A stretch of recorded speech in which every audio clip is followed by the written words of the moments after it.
Regresamos con más información referente precisamente a este resumen semanal de noticias del Congreso. Como usted sabe, esta semana se cumplieron 75 años de la liberación del campo de concentración y como cada año en el mundo se realizan diversas actividades. En este contexto, el Senado de la República realizó el conversatorio Música y Poesía de la Esperanza, una conmemoración del Holocausto, y posteriormente se inauguró una exposición.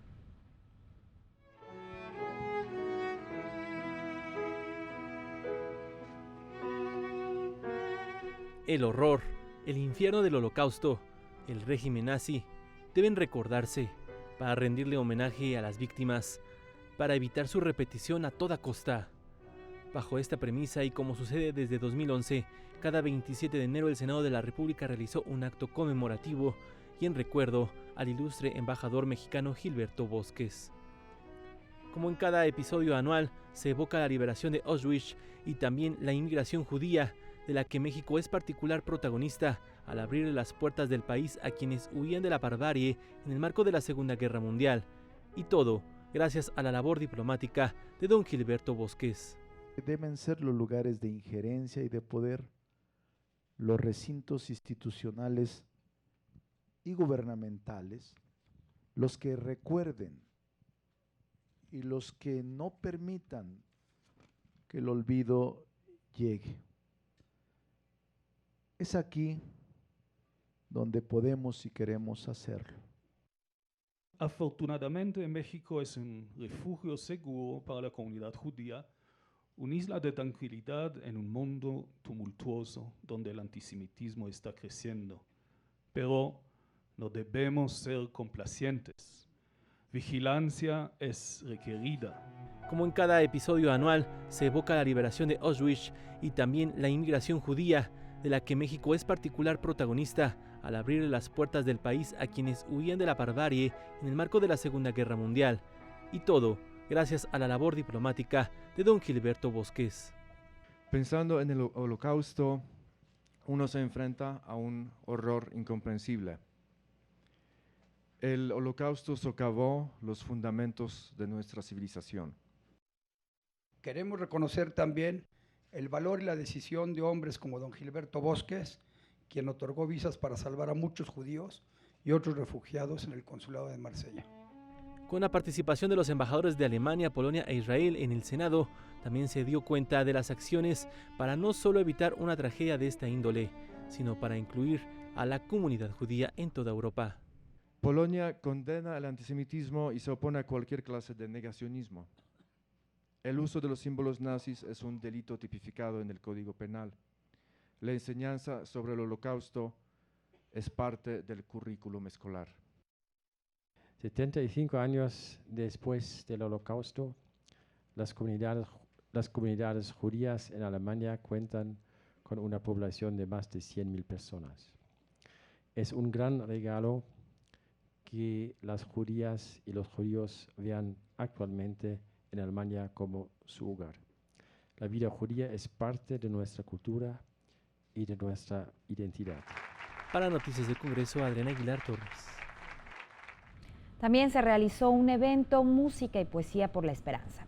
El maestro Carlos Prieto y el senador Héctor Vasconcelos interpretaron algunas obras que se escuchaban en hogares judíos.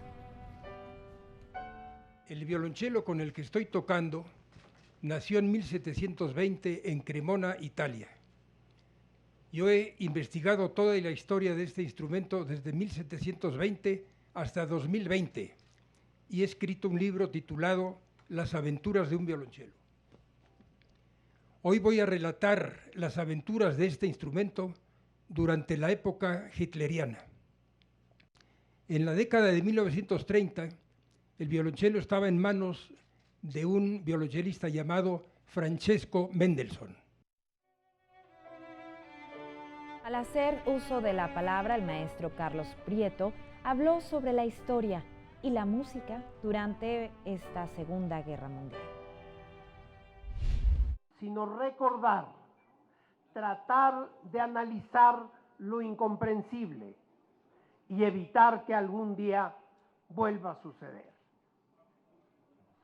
Esta exposición no hubiera tenido lugar sin los esfuerzos del doctor Jaime Feldman, presidente de la Fundación Instrumentos de la Esperanza, y de Gabriela Milstein. Nuestra misión es tratar de rescatar todos los instrumentos musicales posibles que tengan una historia comprobada y relacionada con el Holocausto, ya sea que hayan sido tocados en los campos de exterminio nazi o que les haya cambiado la vida a los sobrevivientes de esa época. En este homenaje a don Gilberto Bosques Saldívar también se realizó en la Cámara Alta la inauguración de la exposición Instrumentos de la Esperanza. Rendimos este sentido homenaje a su vocación humanitaria.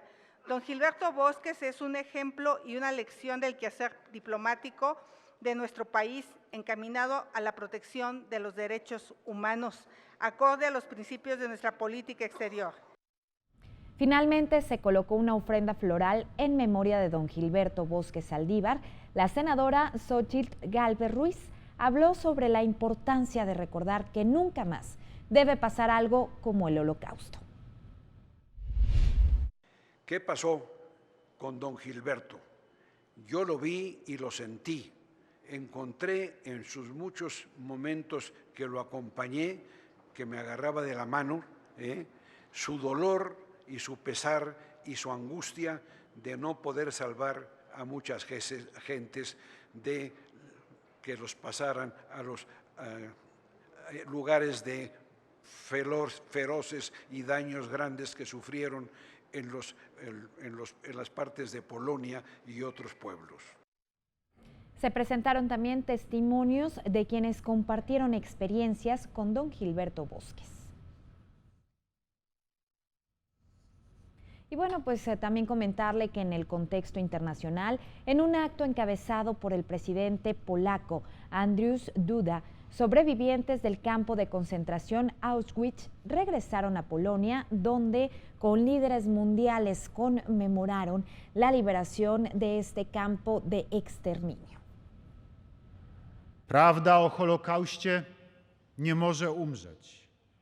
Pamięć o Auschwitz musi trwać, żeby zagłada nigdy więcej w historii świata się nie powtórzyła. Raz jeszcze dziękuję wam, czcigodnie ocaleni, za wasze świadectwo i waszą tutaj dzisiaj obecność.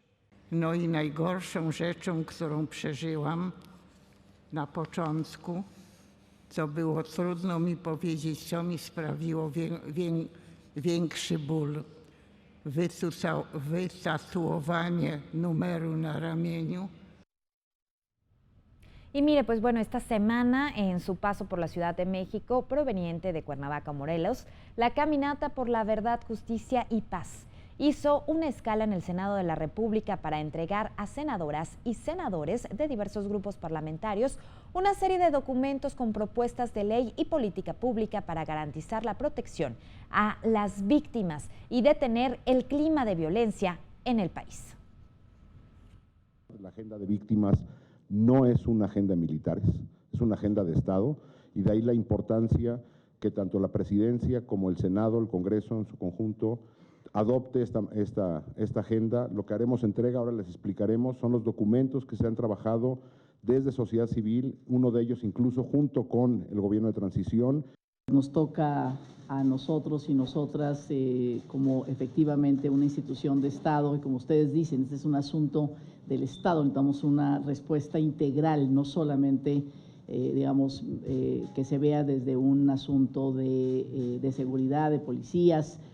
Ante la agenda que se pueda plantear con el gobierno de la República, nosotros podríamos estar obviamente atentos. Hay comisiones en el Senado de la República que tienen tareas específicas en el seguimiento a las víctimas, en el seguimiento a los derechos humanos. Sabemos que enfrentar este reto requiere de todos y cada uno de nosotros. Desde el ámbito nosotros del legislativo estamos listos para hacer nuestra parte y estar en comunicación plena con ustedes para lograr concretar un México con dignidad, con justicia y con verdad para todas y todos nuestros hijos.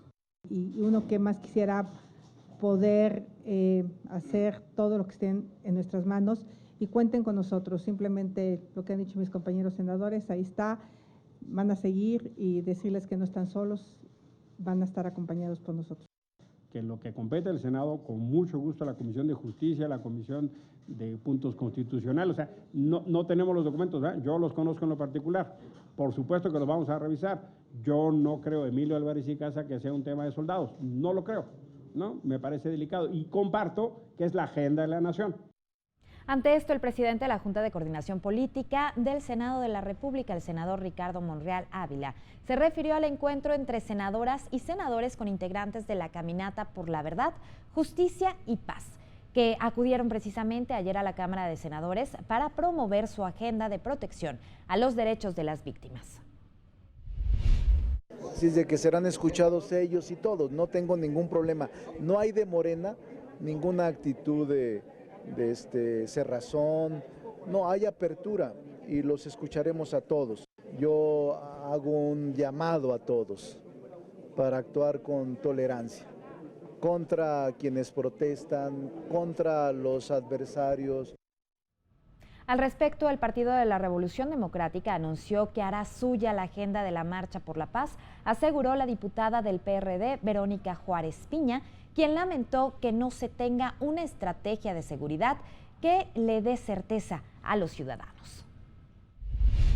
Vamos a asumir la agenda del movimiento, vamos a asumir la agenda de las víctimas que para la Cuarta Transformación han estado olvidadas. Nosotros consideramos que más que un show es una responsabilidad. La legisladora dijo que a partir del próximo periodo su partido invitará al Congreso Federal a estas víctimas que no han sido escuchadas. En donde los vamos a invitar a que las víctimas sean escuchadas aquí en la Cámara de Diputados, seguramente en la Cámara de Senadores, a las víctimas que les ha sido negada su participación en distintos espacios en donde hemos discutido temas que tienen que ver con ellas y con ellos. Con esto nos despedimos. Muchísimas gracias por su atención. Como siempre, lo invitamos a continuar muy al pendiente de nuestras redes sociales, así como también de la programación de La Señal del Canal del Congreso. Muchísimas gracias a todos. Hasta la próxima. Acompáñanos en nuestra página oficial www.canaldelcongreso.gov.mx, así como en Facebook, Twitter e Instagram. Gracias y hasta la próxima.